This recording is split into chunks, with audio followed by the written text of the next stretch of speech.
दुनियावी तालीम के साथ दीनी तालीम भी दिलवाएं।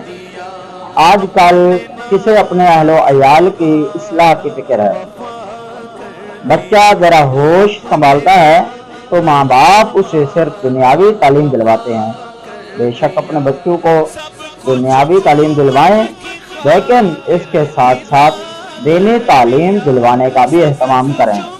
कुरान और हदीस पढ़ाएं, अच्छे माहौल में भेजें। प्यारे आका मक्के मदनी मुस्तफ़ा सल्लल्लाहु अलैहि वसल्लम की प्यारी प्यारी सुन्नतों पर अमल करने की तरगीब दिलाएं।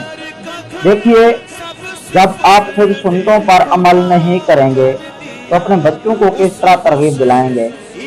जब आप खुद चेहरे पर दाढ़ी शरीफ जैसी प्यारी प्यारी सुन्नत नहीं सजाएंगे तो अपने बच्चों को दाढ़ी रखने की तरगीब कैसे दिलाएंगे।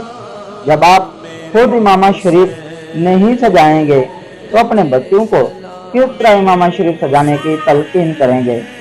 जब आप खुद नमाजों की पाबंदी नहीं करेंगे और नमाज फजर के वक्त बिस्तर पर सोए रहेंगे तो अपने बच्चों को नमाजों का पाबंद कैसे बनाएंगे। अगर आप खुद सिगरेट पिएंगे तो अपने बेटे को मना कैसे करेंगे। तो बेटा सोचेगा कि अबू खुद तो मजे से सिगरेट पी रहे होते हैं लेकिन मुझे रोकते हैं, हो ना हो जरूर इसमें कोई खूबी होगी। अब वो गलियों में छुप छुप कर सिगरेट पिएगा। याद रखिए, जिस नसीहत पर बाप खुद अमल करेगा उसका असर बच्चों पर भी होगा, और जिस नसीहत पर वो खुद अमल नहीं करेगा बच्चों पर भी उसका असर नहीं होगा।